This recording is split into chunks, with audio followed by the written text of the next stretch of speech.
Ladies and gentlemen, my next guest is Shakai. She is someone that just came back from India. She was studying yoga, more spirituality. As you can see, we're in her place. She is very spiritual. She's very knowledgeable about Native American rituals and traditions, and she's attended a lot of them. And she also knows a thing or two about quantum physics, right? That's the truth. Yeah. So Indian Sweat Lodge, you were telling me about that. You actually invited me to one of them. I've never been to one. What is the purpose of it? Can you tell us a little more about it? It's a cleansing ceremony. The lodge represents the womb of the Mother Earth. We enter the lodge so that when we crawl out of the lodge, we can be reborn. When we're in the lodge, it's to give all of our struggles, all of our chaos, all of anything we don't want to have really anymore. We give to the stone relatives, the grandfathers, Do we set an intention too? yeah, well, yes. She's like, oh And yeah. oh yeah. So much intention. Songs, prayers. It's yeah, it's a real good time. Good. I mean, I'm not dying to try it, but I really, really do want to try it. I heard it's very cleansing. Even if you don't really believe in that stuff, it detoxifies the body also. So there's a spiritual Oh aspect to it, and there's also a biological aspect to it. It really cleans you out. yeah. I mean, it is usually correlated everything in that way. The mind, body, and spirit. If you do something for your body, you're going to get a spiritual effect from it. If you're going to do something spiritual, you're going to get a body effect from it too. Right. Right. Because the body does affect the mind, Yes. or the mind does affect the body too. Both. Yeah, they both do. Every which way and Psychosomatic. around. That's the You're truth. telling me about the Sundance, Mm. not the Sundance Festival, the film festival, but it's a Sundance ritual that you attend. Yes. Can you tell us a little more about that? Yes. So, Sundance is a 4-day ceremony, but it's a little bit of a longer ceremony. But the Sundance part, okay, is 4 days, and so we have the Sundancers, and then there's the supporters. The Sundancers are there to dance from when the sun comes up till the sun goes down, and they're fasting food and water for those 4 days, and they are purifying themselves for the people. They're dancing for the people. There's a lot that goes into it, and it's a very special prayer. It happens once a year for each bundle, is what they call it, which is kind of like a certificate, if you will, to host this ceremony, which only very specific leaders get to have a bundle to carry out the ceremony. But before the dancers dance for these 4 days, they go on a vision quest for 4 days. That's so that they can pray for themselves. That's more of a self-centered prayer. And And then that's everyone that does that. yes, Everyone that shows up to. So it's technically 8 days. It's not 4 days. exactly. Yeah. Okay. And then you have supporters there for you if you're a dancer. So the supporters will eat and drink for you. They will rest for you. That's what their support is for, is to give you strength. Because dancing in that hot sun, ooh, So it's a so hard thing to do. let me understand this. So you do a 4-day vision quest. I'm guessing there's plant medicine involved in that. Zero. No. Zero plant No medicine. plant. No plant So what do you do? medicine. Like you just meditate? Yep. You just you create. I want to get this number right. I think it's 405 prayer ties. I could be wrong. It depends on the Okay. ancestor, ancestor, but you create these prayer ties, which are like little tobacco offerings that are tied all together with one string. You put this string of tobacco around yourself in a circle, and you stay in that circle for those 4 days. Do you eat or drink or No, you don't eat or Nothing? drink. Nothing. So it's 4 days of fasting. Yes. Completely, not even water. Not even water. Woo! No. Under the sun or inside. Can you do it in your home? What, AC or Heck, no? All right. you know what?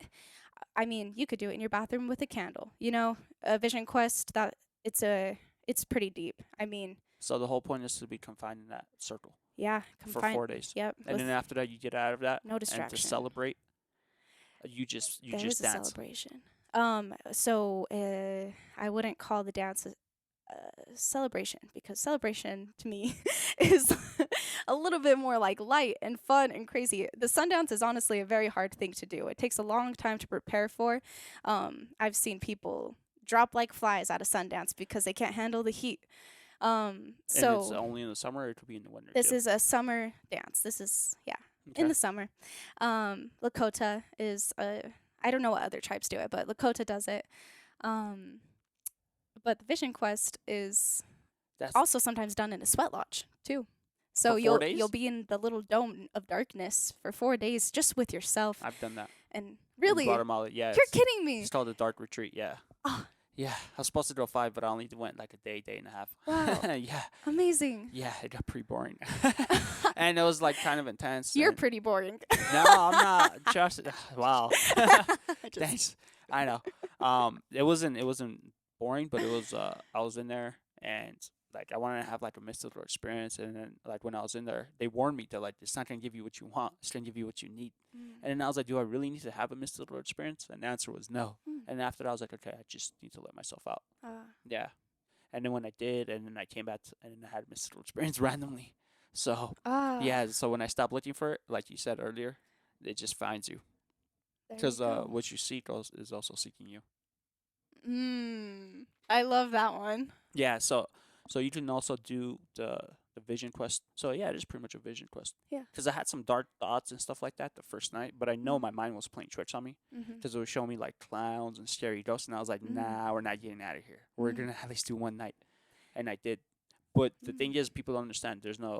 It's complete darkness. There's no light. There's no sound, and you're isolated. I think the isolation more than anything bothered me because I like to be a people person. But when you take your first sleep and you wake up, you kind of have an idea of what time it is. But the second time you sleep and you wake up, you're like, I completely lost track of time and space. And that's a very strange feeling. I cannot even describe it in words. And I think this feeling is so important for everyone to experience at least once in their lifetime. Heck, I mean, yeah. just Yeah. But I had to go Yeah. through a bunch of, they had to interview me to make sure that I don't have any psychological disorders, if I wasn't like addicted to like alcohol and things like that, because they don't want to send people that are like suicidal in there and stuff like that. But I mean, I knew someone that went in. I talked to her. She was in there for 10 days, and I was like, "Why'd you do it?" She's like, "Well, ever since I was a kid, I would see ghosts," and she's like, "I just needed to confront them," and I was like, "Whoa, wow, yeah, Well, yeah, that's yeah, a good way to do it. yeah." So back to the dancing at Yeah. the Sundance. What is the purpose of you actually doing the dance? Is it like a rain dance, or is it more like a Every- happy dance? Well, okay. So the dance, you're not dancing like crazy, you got to save your energy for 4 days. So it's really just like your step and your feet. It's more almost like a walk dance, but there's a drum, so you're keeping rhythm and things. It's not like a march though, or it is. A step, a march, a hop, anything that that you feel. Okay. Um, And you're not drinking water No. or eating. And No. but you say you could do that after sunset. Or you can't. no. So you- it's no. 8 days of fasting? You have about I had what kind of depends on when the vision quest is, but I had a week before or so I did the Hamblecha and then I had a week and then I did the Sundance. And so there was a time. You didn't drink any water during that time? No. For 4 days you didn't drink water? 0. Did you fall to the ground and start having the experience? Okay, so really guys, the only horrible experience I had. I didn't say horrible. I Which- said Well, no, let me tell you, is we do sweat lodge in the morning. Doing sweat lodge without any water was another ball game I haven't experienced. So the only time I really had a hack or I got dizzy was after a sweat lodge. really? And then the rest of the day was honestly fine. I mean, I definitely thought about water, didn't think about food at all, actually. Let me ask you this that could play into it. How many yeah. people do this? The Sundance? Hmm. About I don't. like a couple there's, hundred? I would say more than a couple hundred actually. So a couple thousand? Or like 800? Maybe I don't know. Just a random number. I would say a couple thousand. Couple thousand. That's why, because there's energy in the room or outside, and you guys are all collectively dancing to the drum. You're all synced together, and you really don't need. So when I say a couple thousand, by the way, it's because these dances are held in a couple different states. There's some in Colorado, Texas, probably one in California, Hey. and so on and so forth. So, but at the dance, each dance is a little bit different. The Texas dance, a lot more people. Utah dance, a lot less people. There's Hmm. two dances that happen in Utah. They're really Nice. beautiful. Yeah. I just think when all those people are doing it together, they're collectively synced. And when you are, like your energy or your electromagnetic field or quantum field is a lot more electrified. So you don't really Oh need to yes. drink water or Yeah. eat food because Prana. Yeah. There's a lot of pranayama, prana yeah, going on in those lands for prana sure. means energy, right? Yes. Yeah. Okay, that's in Prana India. energy. Okay, Yes. cool. Alright, then let's get to India. So why'd you even Wow. go to India to do yoga Okay, guys. Well, I was going through a time. I was living on a farm, and I kind of needed to get away from the farm? from the farm. And I couldn't come back to my home in Ogden. I wasn't ready. I needed to do something great, and I had a good friend hit me up and ask me, "Hey, you want to go to India for Shout a out to Jake. yoga?" Shout out Jake Comby, Prophet. Hey yo. Um, he called me and he said, "Dude, I'm gonna do this," and I was wondering if you wanted to go too. And my whole spirit, just everything was just a heck yes, 100% yes. I didn't know it was actually going to manifest and happen till the month of the month that we left, because anything could happen, and I'm just really grateful I did Good. get there. So when you were there, you said you're kind of blown away by the people and your, we'll just call him mentor, Hmm. but you could call him Yes. Baba. Baba Krishna. Shout out to Baba Krishna. We'll put a link in the website for him if you want to go to India and Yeah, I'll definitely experience put that in there. some yoga training. We'll give you a link. Absolutely. Your mentor or the Baba, you said you're kind of blown away by him because he's just like super spiritual and he's like very elevated. Can you give me some examples of like what you were shocked about in this gentleman? Um, there was no hiding from him. He was a clear mirror.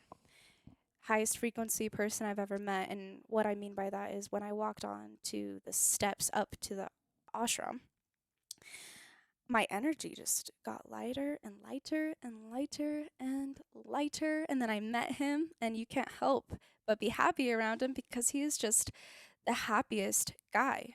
And you can, but he's been to those dark places. He's 69 years old, so he was raised in the jungle, and there's a lot that goes with him. But the fact is that he has devoted his whole life to service of the people, which in my belief is the highest, most noble thing anyone could do. It's the highest purpose of our life here, is to serve each other with our gifts and help this collective consciousness evolve into the greatest version of itself it ever could be here and now. And this Baba, he really, really cared about us. He wasn't afraid Of what? anything. Okay, nice. Was he? What did he teach you? I'm just wondering. He taught me that that there is no me, that there is no that my ego is just small and pathetic. What the really is of what we really are is so much grander than this little I here. Yeah, we're all collective. Yeah. And it's magnificent. This intelligence that has brought hydrogen and oxygen together to create water is the same intelligence and synergy and chemistry that lies within us. This we come from. He taught me too.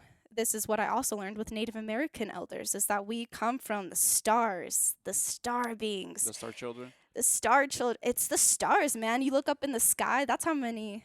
That's how many relatives you have. Is like, Woo! That's a lot of family presence. oh yeah. I'm just kidding. No, dead ass, bro. Like, How was he able to teach you this? Like, did you guys like meditate, do yoga? I mean, I'm not talking about just traditional American yoga where you just do a pose. I know there's like 8 limbs. Yeah. What did he teach you? Like, did you guys sit down? Like, did you have a class and then do yoga? It was every moment he was teaching me something. He knew I was there to learn. He taught me through just sitting down and having coffee with me, what I mean to say really is that every moment is an expression of our vibration. Every moment I was witnessing him express his vibration, I was learning something. And it is, you know, and I could just say that with a clear mirror as him, like anyone going there and witnessing him, you would experience so much of yourself. Um, Got it. So, so did uh, he teach you to stay in the present moment? the present moment, yes. And also, he taught me that I was a miser. A Do you know miser? what I a don't know. miser I is? know what a maestro is, but not a miser. So I never knew this word miser, but he started laughing at me, and I was like, man, like, what is it? Like, why are you laughing at me? Like, I take this seriously, you know, I want to be good for the people. He's like, you're a miser. What does that mean? And he says, you keep your treasure for yourself.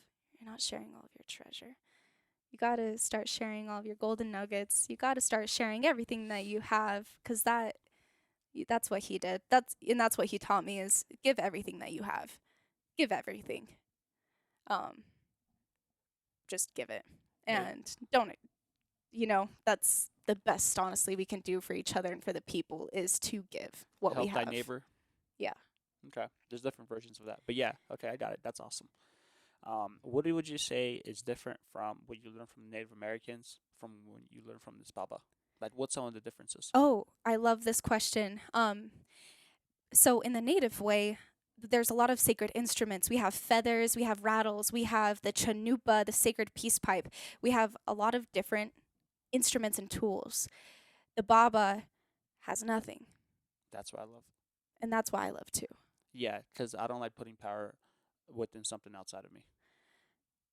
I um Do you understand what I mean? I do understand what you mean, and I have to say that um I just in my experience too, I've really loved the having these tools and knowing that way too, Yeah. because physical tools can be very helpful for people who are just beginning, like even just a simple gratitude stone. Like if you need something to hold on to remind you of your gratitude so you can get into that vibration, do it. Yeah, it's always easier to build something when you have like a tool belt full Yeah. of tools. Yes. But you can do it without but it. no, yeah, exactly. You gotta know Yeah. that there are no tools necessary for that level of love and consciousness that you want to cultivate within you.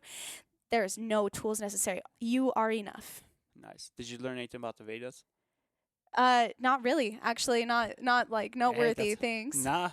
No. That's cool. Yeah. Okay, got it. So, coming back to Native Americans, you Yeah. said you live with a shaman or a medicine man. Yes, as you medicine said? man. So a medicine man is a lived at our shaman. house in Nice. Salt Lake City for just like a couple months. He'd drive me to school sometimes. I was going to high school at the time. So a medicine man is a shaman in the Native American tribe. Yes, And a you said medicine man. Yes. you said you saw exorcism. Yes, Can I you tell me did. a little more about that Oh. and the experience? Like that's Yes, interesting. I would love to talk about this because, um, you know, what maybe an exorcism is. It's such a heavy word. You know, they make a lot of Hollywood movies Because about it's the this. devil, bro. They're extracting Right, the devil. it's the devil. We don't And want the And devil. the head spins. But really, it's like, hey, like what we don't want is stagnant energy. We don't want this life taking energy. We want life giving energy. And when we haven't learned to forgive, when we haven't learned to take our power back, well, that energy can be resting inside of us, that life taking energy. So, what this medicine man did when I lived with him, the only thing he had was a little bag of clothes and his toolbox. So, this toolbox was everything that he used to help this energy move. For instance, one of my favorite things was just this little baby deer antler.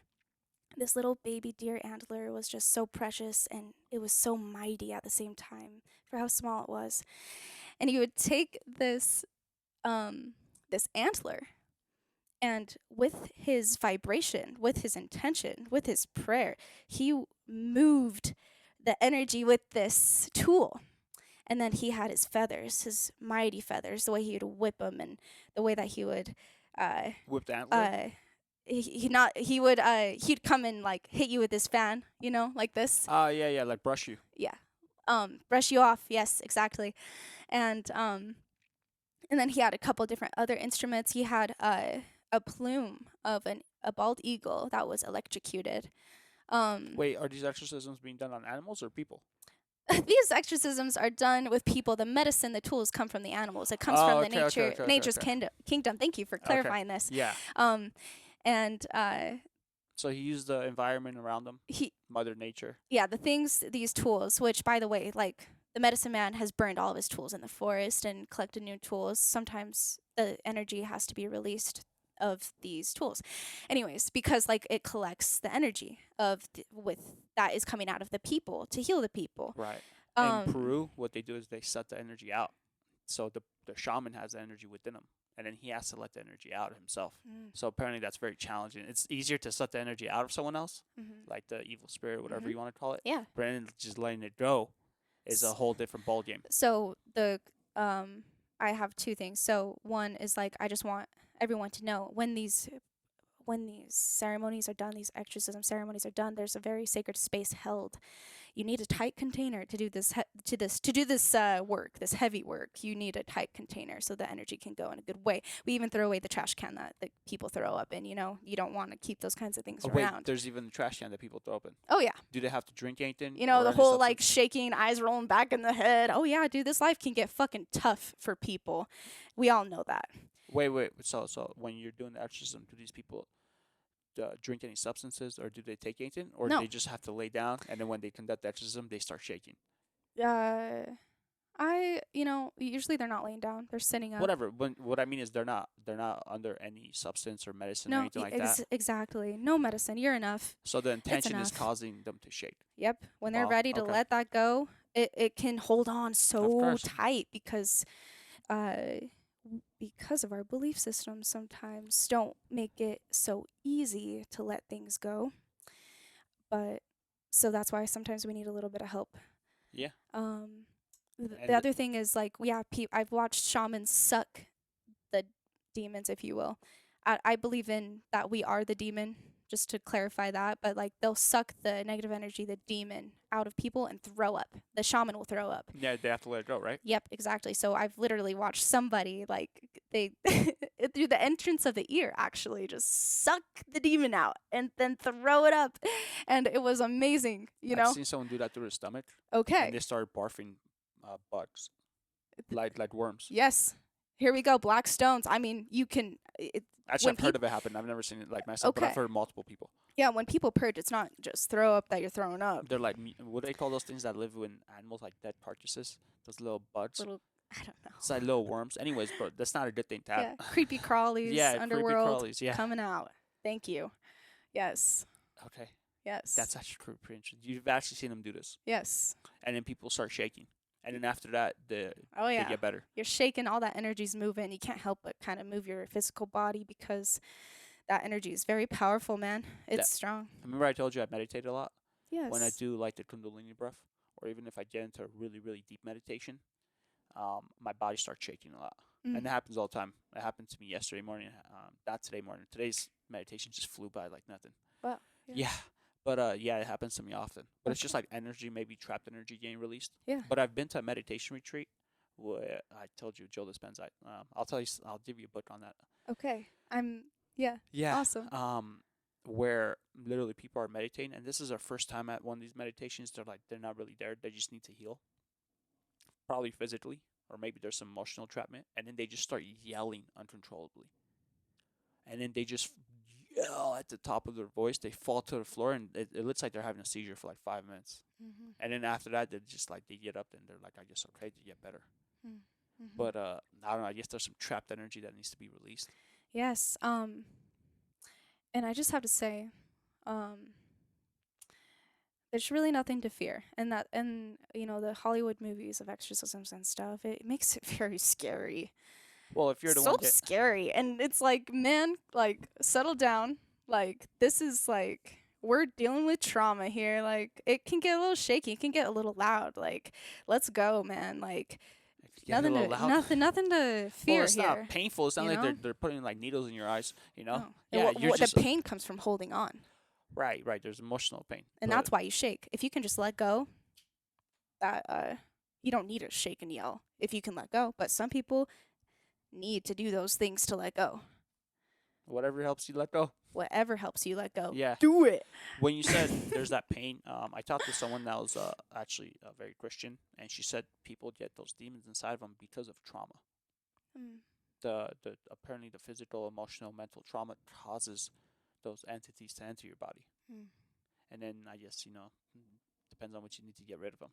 But it's Mm. funny enough, different people, different cultures around the world have exorcisms. Mm. Yeah. Yeah, it's kind of interesting though. Oh yeah. Like, that means there's something to it. Now it's not just like, oh, it's Yeah. only in the Midwest. No. You know, it's actually around the whole world. Yeah. Do they have them in India also? I don't know. I never saw one. I never asked really. Yeah. But honestly, I'm sure the India in general is the OG. Like, let me tell you, The it's the Vedas? OG. Like, there's some amazing stuff going on there. In the and, north, right? and so sorry. More in the north. Yes, I was more in the north part. By the I was actually like in the Himalayas. It was beautiful. How was the Dalai Lama? Jay told me about him. Oh, I got to see him roll on in, and he was just a smiling guy waving at everyone. I really liked it. I think Jay told me that you guys walked and you try to get in there, like, hey, we have an appointment to see him. And they're Yeah. like, nah, you guys don't have any appointment. Oh, well, Jake is awesome in that way because, I would do the same. Jake is like, I am worthy of everything. And I am going to emit that energy and see what I can get. And so he admitted that energy of, yeah, we have an appointment with the Dalai Lama. And let me tell you, we got all the way to the point of the Dalai Lama's head security officer to talk to him. And this guy was like, oh, you kids, like, what are you doing? How did you get to the point of talking to me? Were they nice to you, though? Oh, yeah. Everyone's very nice. Nice. That's awesome. I didn't even know. Someone told me, I'm like, wait, he's not in China? So apparently they ran him out to India. So his home temple is in Dharamshala, actually, which is where we were. Yeah. No, I know. But originally, the Dalai Lama was in China. But apparently, because of communism, he had to seek refuge in India. Oh. You didn't know that? Like in Oh, Tibet? I know that there's some beef with China. I could feel that shit. So anytime China got brought up. The Dalai Lama's in Tibet usually. Okay. It's been that way for many years, and then now I guess he just has to live in India. Okay. So there's some controversy there. Yes, blessings to China, blessings to Tibet, blessings all around. What does it mean when you say blessings? Means love going that way, love consciousness. Because that's a thing too with the spread love, and even the hardest people to love are usually the ones that need it the most. Well, first you should learn to love yourself, though, right? Yeah, because if you got a cookie jar full of no cookies for yourself, you can't go give cookies away. Someone told me that once. That's actually very childish, but it's actually pretty good. Yeah, it that's really is. Yeah, it's like, pretty good. Yeah, man, like start building a little farm for yourself so you can eat, so you're not so skinny, and then go give out your food, or something. That's actually interesting. But I also like to keep in mind I have an abundance of cookies.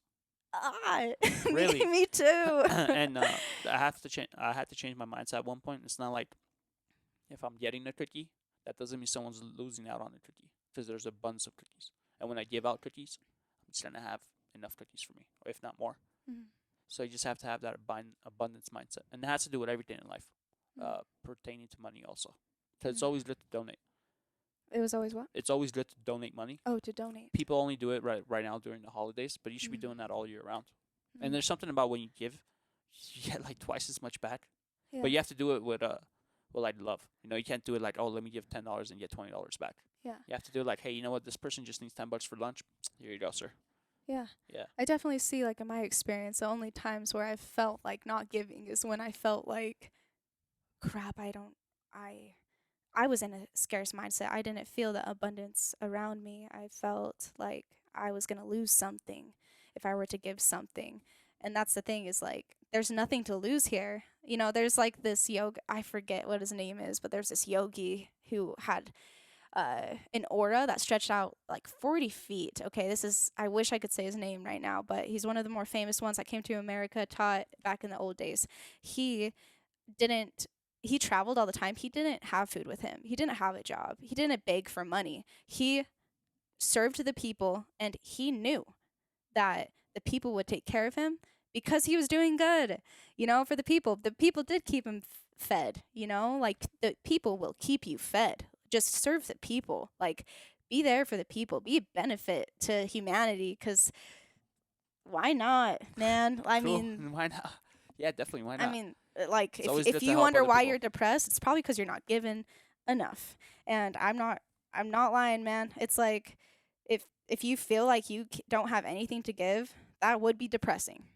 But the truth You could is give love. you have something to give, Yeah, you could give some love. and it goes a long way. Someone told me that like it doesn't cost extra to be kind to other people. It just doesn't.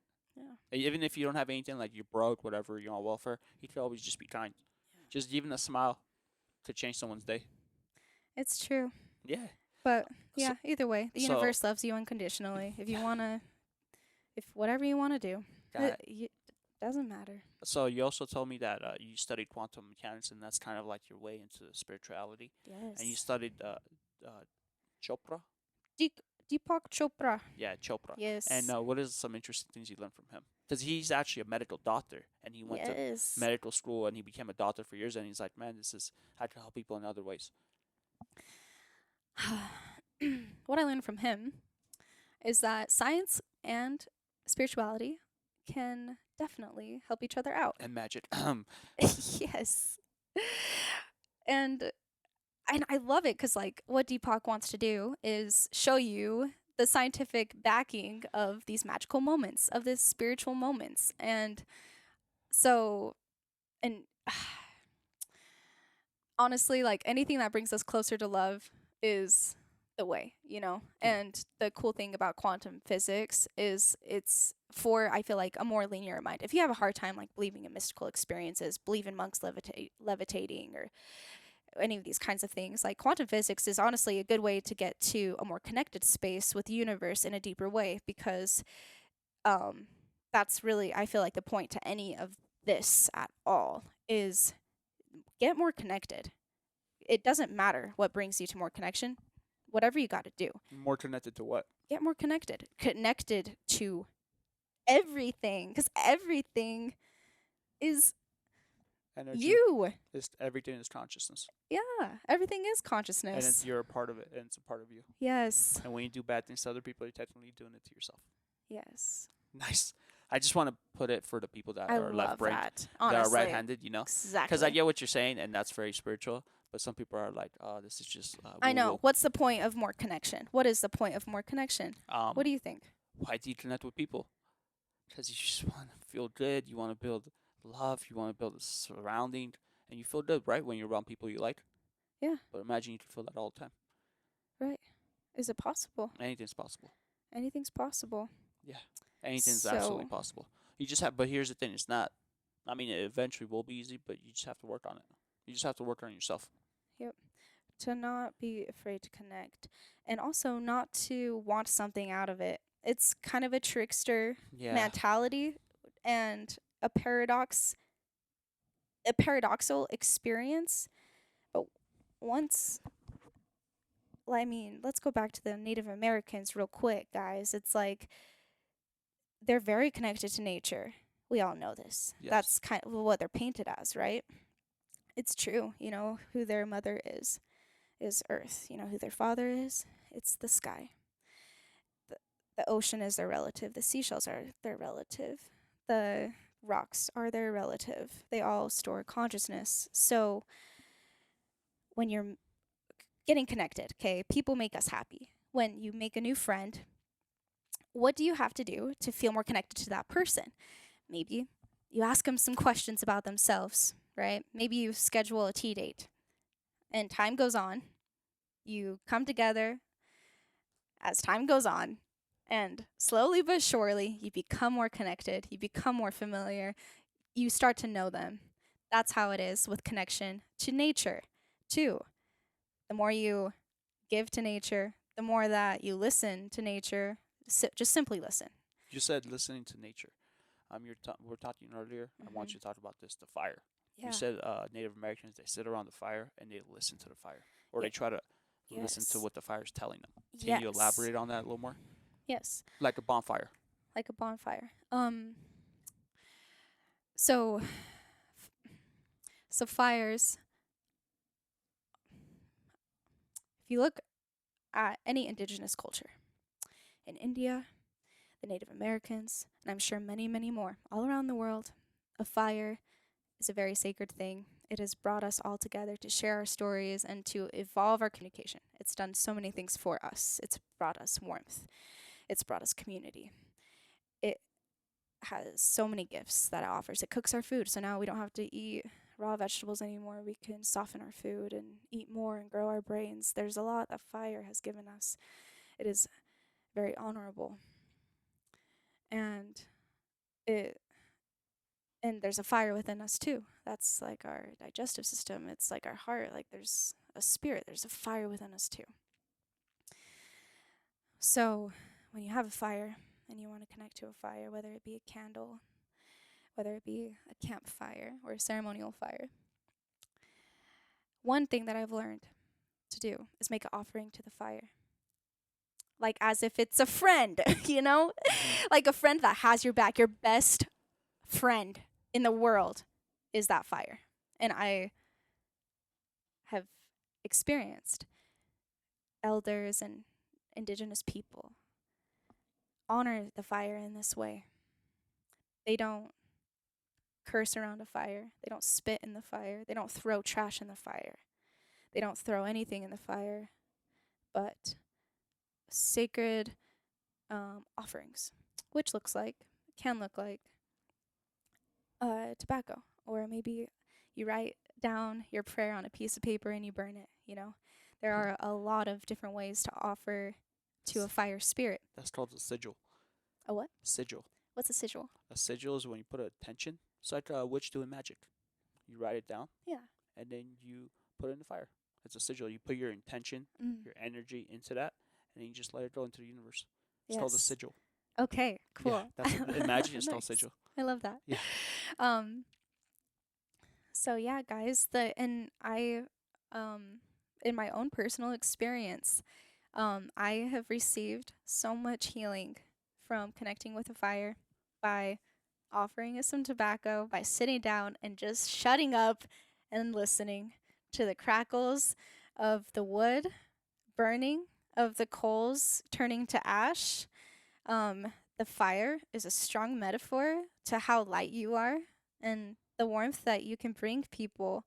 And it's just the purest reflection you'll ever have of yourself, I believe, is within nature. The thunder beings, the fire, the earth, the trees. That is your purest reflection of your eternal power. No Wi-Fi.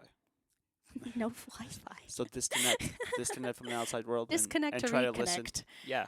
Whoa. Disconnect to reconnect. Okay. Cool. Yeah, that makes sense. Yeah, that actually makes perfect sense. Yeah. What's the craziest thing you've seen? Like, because you've gone to different. I mean, you've seen exorcisms. You've seen different things. You said you saw some stuff shake, right? Rattles. Oh, I guess that it would be the craziest thing that I've seen. And this is far out there, guys. It really is, but this is really what I saw. And no medicine involved, no plant medicine. Just songs, just a big drum, a buffalo drum. Songs that go back hundreds and hundreds and hundreds of years ago. And chiefs with a powerful prayer. And pretty much we sang some songs and we prayed some prayers. And I saw some glowing blue rattles, which it's like the rattles that you shake for music, flying across the ceiling. These rattles, these glowing blue rattles flying across the ceiling. I was rubbing my eyes. I'm like, what is this? Is this actually happening before me? I'm like, is this all in my head? Rubbing my eyes, waking myself up. I'm like, oh shit, this is actually happening. Did you have water that day? I'm just wondering. Honestly, I couldn't tell you. Maybe that's what it was. I wasn't drinking enough water that day. No. Well, even if you had a little bit, you're good. But I'm just saying, if you go without 3 days, I'm just trying to rationalize it. Maybe you did see it. I don't know. It made a lot more sense when I went to India because there are miracles happening in India, like monks levitating. I don't know if they call them monks, actually. They're yogis.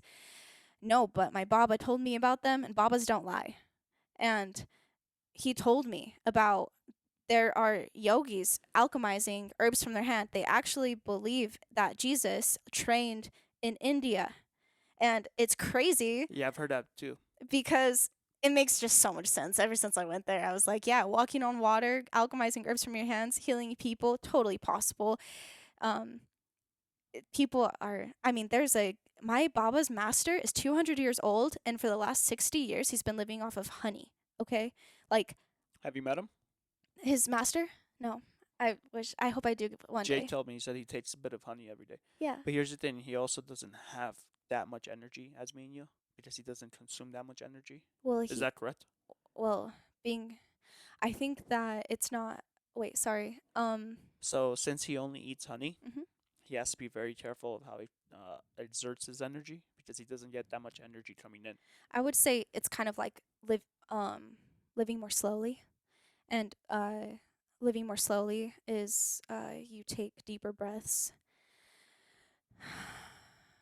and there's more consciousness coming. There's more clarity coming because you're moving more slowly. So you don't need that much to go within your body to give you like this energy to like go do a 60-hour work week and help your family survive and maintain all the kids. That requires quite a bit of energy. And could you do that off of a tablespoon of honey? I mean, that anything's possible, but I think you'd have to have a lot of self mastery under your And belt a bunch of Red Bulls. and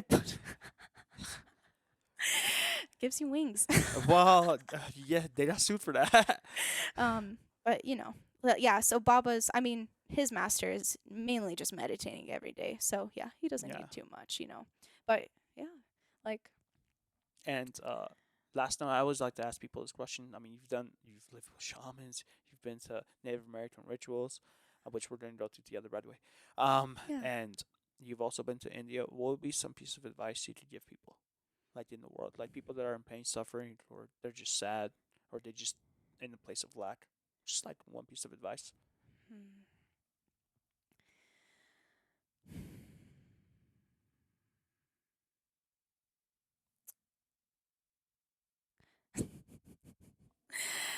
As cliche as this may sound, Chill out. is just breathe. You're not the first person or the last person to say that. So I've had like 10 people say that on the podcast. Yeah, That's interesting. yeah. Just breathe, huh? Why? Breath is, it's like how I've, it's like so when the tree leaves flicker and you can hear them flicker and they're bumping up against each other because of the wind, and it creates a song in the air. You can hear the trees and it creates a song. Prana, your breath. When you breathe in, it creates the motion of your thoughts. And so when your thoughts are going crazy, your your breathing might be a little bit correlated to that. If you and it can help. Breathing can help you. Just one breathing exercise that you can do is count 4 breaths in.